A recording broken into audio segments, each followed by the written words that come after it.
I, 38M, never thought I'd be writing this post, but I need to know if I'm overreacting. This is a long story, but I need to share all the details to paint the full picture. I met Sarah, 36F, during our junior year of college. I was working part-time at a campus coffee shop to pay for my education while she came from a wealthy family. Despite our different backgrounds, we clicked immediately. She was different from other rich kids, down to earth, genuine, and didn't care about my financial status. We dated for 3 years before getting married right after graduation.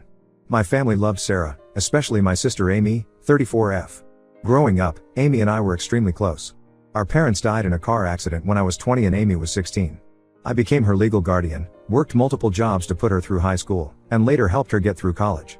We only had each other, so when Sarah came into our lives, I was overjoyed that Amy finally had a sister figure. Sarah's family was a different story. Her father owned a chain of luxury hotels, and her mother came from old money. They never approved of me. At our wedding, her mother made several comments about how Sarah was marrying beneath her status. I ignored it all because Sarah stood up for me and assured me that our love was all that mattered. The first few years of marriage were perfect. I worked hard and climbed the corporate ladder while Sarah started her own interior design business. We bought a modest house, which Sarah turned into our dream home. Amy lived with us for a year after college when she struggled to find a job. Sarah and Amy became inseparable, shopping together, taking weekend trips, and sharing everything like real sisters. When Tommy was born 5 years into our marriage, everything started changing. Sarah's parents became increasingly involved in our lives.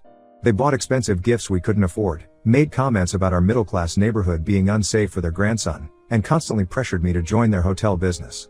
They wanted us to move closer to them, send Tommy to private schools they chose, and basically take over our parenting. I stood my ground because I wanted to raise my son normally, not in their privileged bubble. Sarah initially supported me but gradually began siding with her parents. We started having arguments about Tommy's future. Her parents would show up unannounced, reorganize our house, and criticize everything from my long working hours to the brand of diapers we used. Then came that day I'll never forget. I was at work when I got a call from Tommy's preschool saying Sarah hadn't picked him up. Concerned, I left work early. When I got home, the house felt wrong. Walking through each room, I realized certain things were missing: photos, documents, some of Sarah's clothes, Tommy's favorite toys. I called Sarah repeatedly but got no answer. Her phone was off. I called her parents, who claimed they hadn't heard from her. Amy rushed over and helped me search the neighborhood, call hospitals, and file a missing person report. The police initially didn't take it seriously, suggesting Sarah might have gone to visit family. Days turned into weeks. I hired private investigators, posted on social media, contacted every friend and relative. Amy helped organize search parties, put up missing posters, and kept the social media campaign active. Sarah's parents acted worried but something felt off about their concern. For 8 years, I lived in limbo. I kept Tommy's room exactly as he left it, with his favorite stuffed dinosaur still sitting on his bed. Every birthday, I bought him presents and stored them in his closet. Every Christmas, I set a place for him at the table. Amy would sit with me during these moments, holding my hand and promising we'd find them. I dated a few times over the years, but every relationship failed because I couldn't move on. How could I when half of my heart was missing? I threw myself into work, built a successful career, but success felt hollow without my son to share it with. Throughout these years, Amy remained my rock. She moved to a house nearby to help me cope. She organized birthday memorials for Tommy, kept his case active on missing children websites, and never let me lose hope. Or so I thought.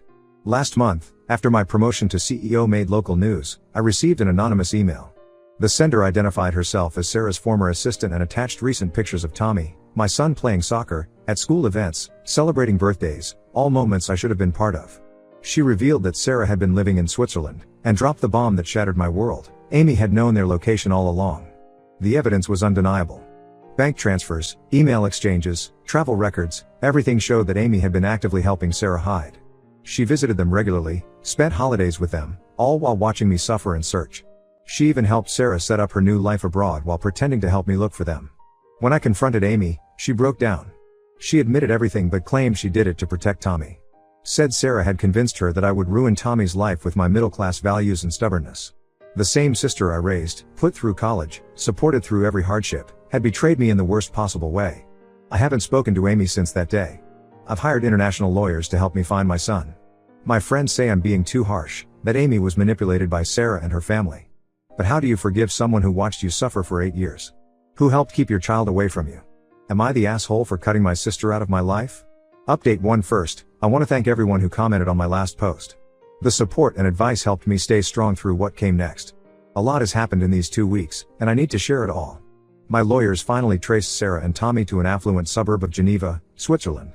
They've been living in a massive villa overlooking the lake. Sarah remarried a Swiss businessman named Marcus 3 years after leaving me. Tommy is now 13, goes to an elite international school, and mainly speaks French and German. He understands English but isn't fluent anymore, another connection to me that was deliberately erased. The legal process is moving forward, but international custody cases are complex. Switzerland has different laws, and Sarah's new husband has a lot of political connections there. Still, my lawyers are confident about building a strong case, especially with the new information that came to light. Last week, Amy showed up at my office unannounced. Security called to ask if I wanted to see her, and something made me say yes. She looked terrible, like she hadn't slept in days. She carried a thick manila envelope, and before I could tell her to leave, she started revealing things that made my blood run cold. Sarah's parents had orchestrated everything from the start. They paid Amy $50,000 to help with their plan, money she desperately needed because of a gambling addiction I never knew about. She showed me bank statements proving the payment, emails discussing the plan, and even a contract Sarah's parents made her sign. The contract outlined her role in helping Sarah escape and maintaining the deception. Amy explained how Sarah's parents had been working against me for years before Sarah left. They tried bribing me multiple times through different business associates, offering me money to walk away from the marriage. I never knew because I always shut down any conversation about selling my company or joining their business. The most shocking revelation was about Sarah's second marriage. Her parents had introduced her to Marcus at a charity gala 6 months before she left me. They had planned everything, the timing, the escape, even which school Tommy would attend in Switzerland. Sarah's mother had already bought property there and set up bank accounts. Amy also revealed the lengths Sarah's parents went to destroy me. They hired private investigators to follow me for 3 years after Sarah left, hoping to find evidence of anything they could use against me if I ever found them. They tried planting drugs in my car once, but their plan failed because I sold the car a week before they could do it. They even paid people to try to seduce me, hoping to prove I had moved on and didn't care about finding Tommy. Through her tears, Amy told me about her monthly contributions to Tommy's life. She'd been using part of her salary to buy him gifts, telling him they were from me. She showed me pictures of Tommy opening Christmas and birthday presents, thinking his dad had sent them. She claimed she did this because she felt guilty about keeping him from me, but it just made me angrier. She had no right to pretend to be me. The worst part of all was learning what Tommy believes about me. Sarah created an elaborate story about me being abusive and unstable. She used my career success against me, telling Tommy that I cared more about money and power than family. Every promotion I earned while searching for him became proof in her narrative that I had abandoned them for success. Amy broke down completely when she showed me videos of Tommy. He's in his school play, scoring goals in soccer matches, winning science competitions, all these moments I should have witnessed firsthand. She kept these videos from me for years while watching me suffer through every missed milestone.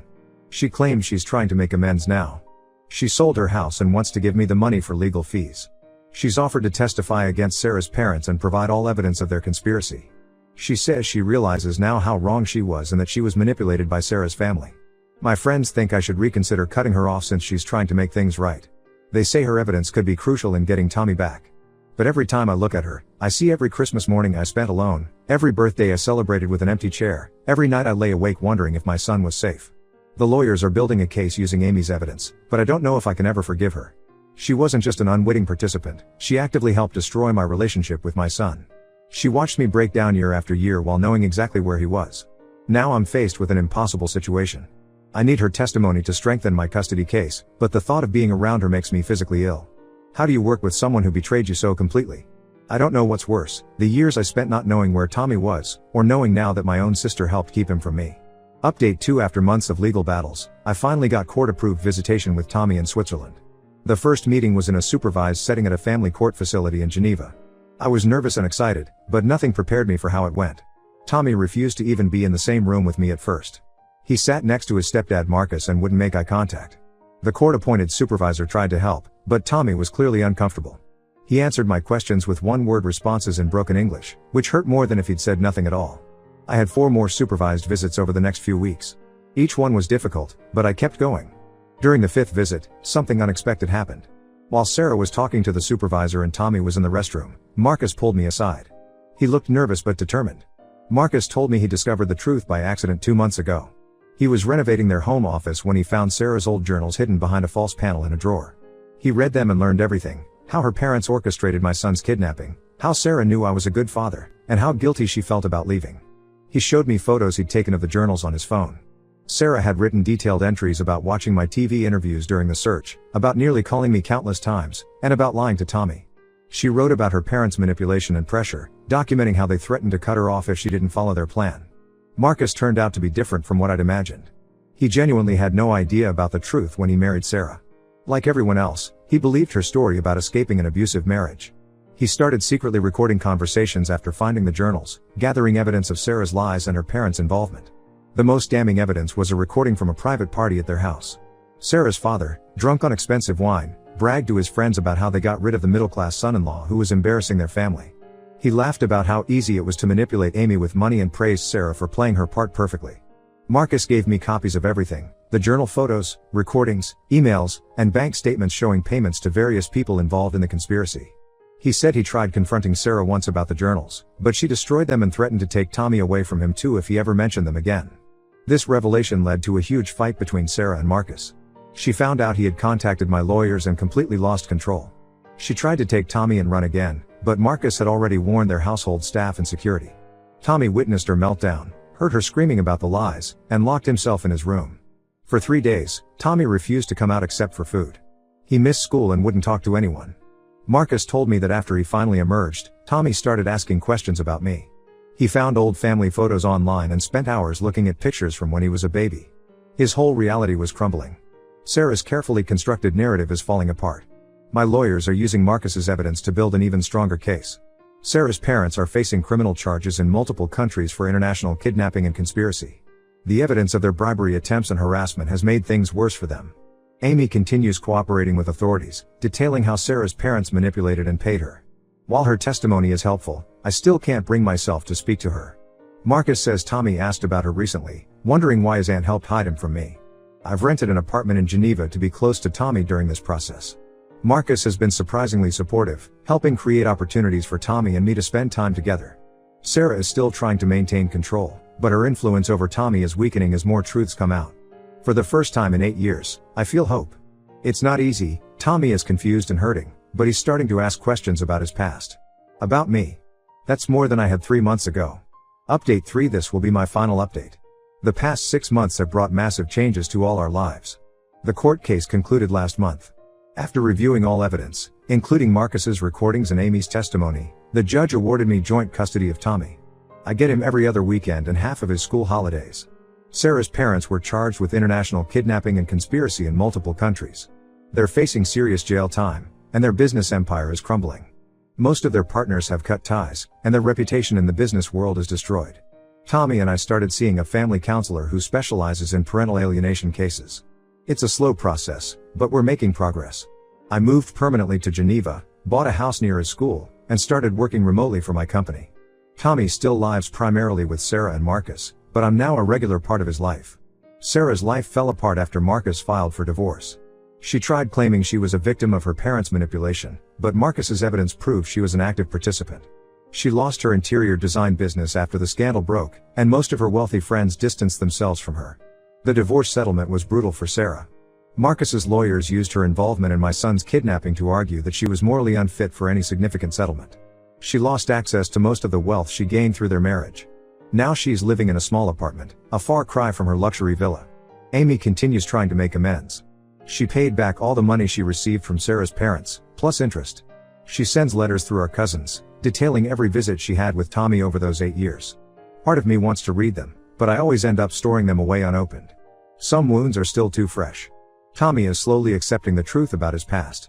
He found his old room in my house, the one I kept unchanged all these years. When he saw all the birthday presents I bought him every year, he broke down. It was the first time he hugged me voluntarily. Last week, during our weekend together, Tommy asked me if I hated his mom. I told him honestly that I don't hate her, but I hate what she did to us. He seemed to understand. He also asked about Amy, wondering why his aunt would help hide him. I didn't have an answer for that one. Marcus has been surprisingly supportive through everything. He helps maintain stability for Tommy and even encourages him to spend extra time with me when possible. He's selling the villa and moving to a smaller house, saying he wants Tommy to understand that life isn't all about wealth and status. I'm different now. 8 years of searching for my son changed me fundamentally. The betrayal by Amy and Sarah's manipulation taught me hard lessons about trust.